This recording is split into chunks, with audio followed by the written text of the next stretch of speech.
Hare Krishna, Hare Krishna, Krishna Krishna, Hare Hare, Hare Rama, Hare Rama, Rama Rama, Hare Hare, Hare Krishna, Hare Krishna, Krishna, Krishna, Hare Hare, Hare Rama, Hare Rama, oh Rama, Rama, Hare Hare, Hare Krishna, Hare Krishna, Krishna Krishna, Hare Hare, Hare Ram, Hare Ram, Rama Ram, Hare Hare,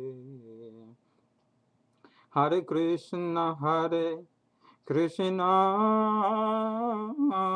Krishna Krishna, Hare Hare, Hare Ram, Hare Ram, Rama Ram, Hare Hare, Hare Krishna, Hare Krishna, Krishna Krishna, Hare Hare, Hare Ram, Hare Ram, Rama Ram, Hare Hare, Hare Krishna, Hare Krishna, Krishna Krishna, Hare Hare, Hare Rama, Hare Rama, Rama Rama, Hare Hare, Hare Krishna, Hare Krishna, Krishna Krishna, Hare Hare,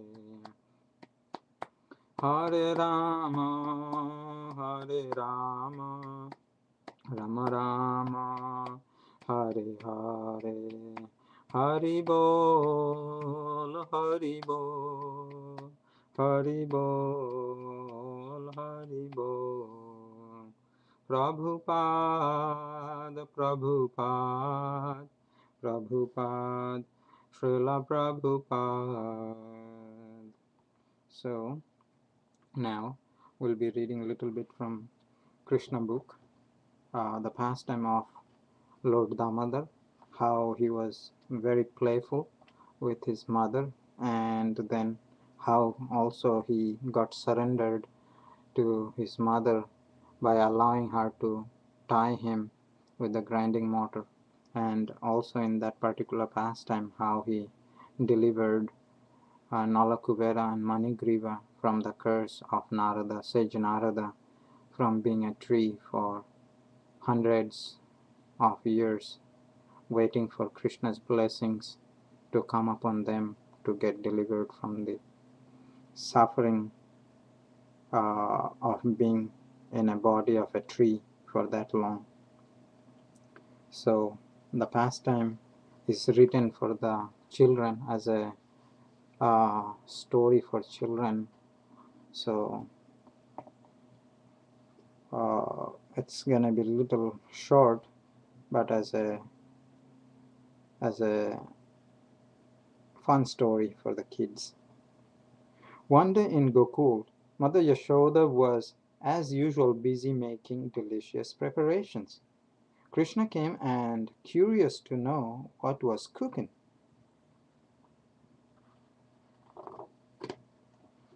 Then she went to churn butter. Krishna followed her slowly. He kept his eyes on the delicious fresh butter that was getting ready. Mother Yashoda felt that it was time to feed Krishna. While feeding him, she smelt smoke from the kitchen. She left him behind and rushed to kitchen. Krishna became upset and angry, so he broke the butter pots which were nearby. He ate some butter while his mother was busy in the kitchen. He started feeding the butter to the birds that flew in. When Mother Yashoda returned, she became very upset seeing what Krishna had done. She decided to teach him a lesson. She found a rope laying nearby. She took it and tried to bind Krishna to a mortar, but she fell short by few inches. So she brought more ropes and tied to tried no, tied to tie Krishna by knotting them together. But every time the rope fell short by few inches. It's very far out story, really far out. She brought more and more ropes from the house, but still she fell short by few inches. Seeing his mother getting exhausted in her act, Krishna mercifully allowed her to bind him to the mortar.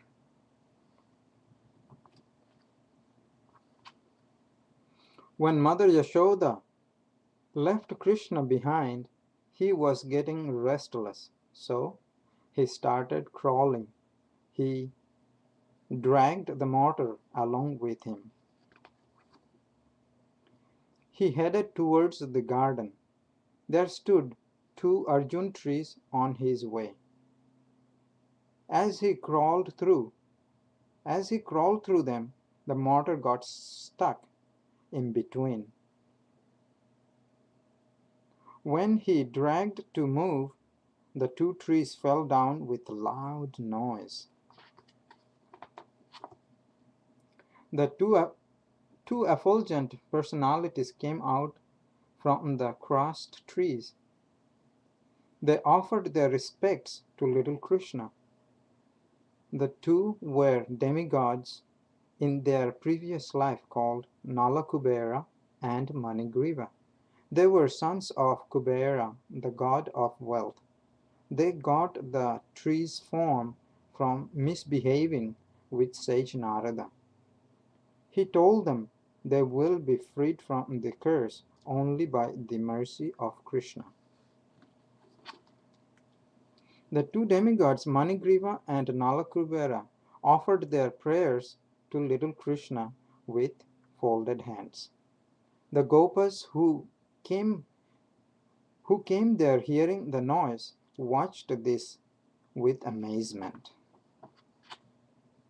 They ran to inform Mother Yashoda about this wonderful event.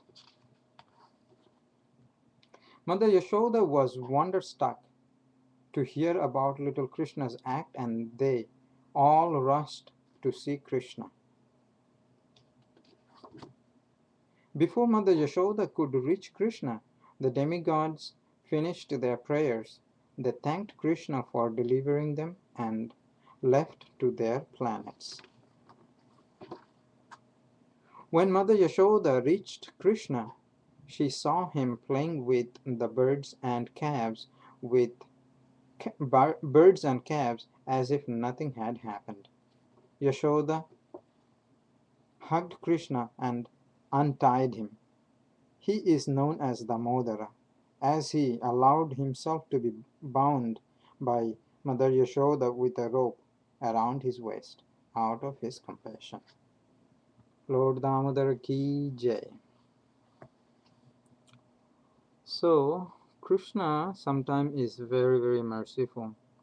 He gives a blessing to his devotees through many different pastimes and allow his devotees to take part in the pastime in many, many different ways. One of the ways, as it is mentioned in Krishna book, the Damodar lila, he allowed his mother, who is a great devotee, who desired to have him as her own son, and here, after having Krishna as her own son, Krishna is allowing Mother Yashoda, her pure devotee, to act as his own mother and chastise him and punish him. He even gets tremendous amount of pleasure by getting chastised and by getting punished by his own devotees. His own devotees punishes him. In this particular case, Mother Yashoda got Krishna and tied him up with the grinding mortar and punished him. But if Krishna wouldn't allow her to do, she couldn't have done it. So because he derives so much happiness by allowing devotees to punish him and chastise him, he comes onto the planet and takes these pastimes with great desire to fulfill devotees' prayers, because the devotees constantly pray that they want to be part of Krishna's transcendental pastimes. And some of these pastimes are described in Srimad Bhagavatam, or Krishna book, which is also part of Bhagavatam. So, like one of the stories we hear many times from Ramayana as well, that when Lord Ramachandra had gone to the forest, his beauty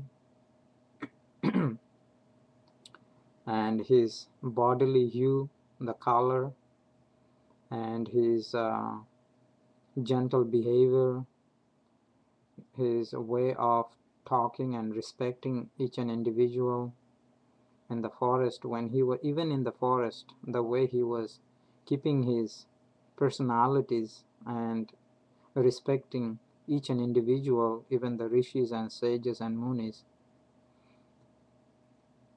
We have heard many times some of these rishis, they expressed the desire to have such a lustrous or beautiful or humble or gentle person as their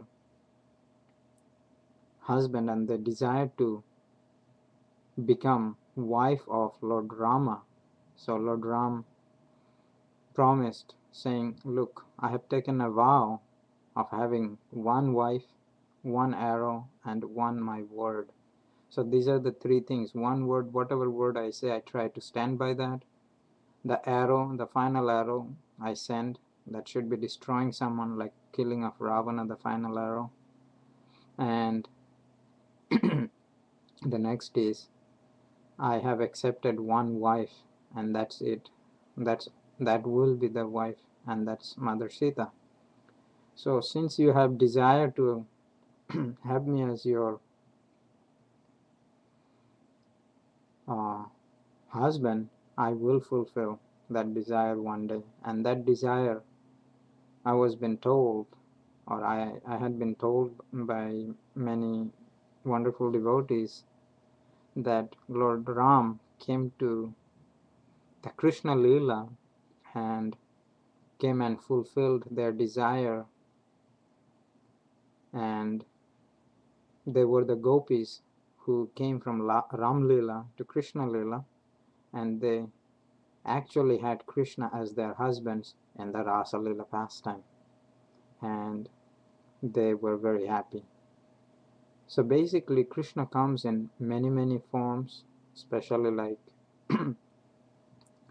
Krishna, Rama, and other leelas, and he plays these particular pastimes to fulfill the strong devotional desires of the devotees and assists them in complete extent of their desire by getting chastised, or by having them as parent, or by carrying their shoes, like Krishna was carrying Nanda Maharaj's shoes on his head to bring him, saying, Dad, here is your karam. Karam means the wooden shoes. So simply Krishna enjoys when he sees his devotees are successful in their desire of having Krishna as their master or as their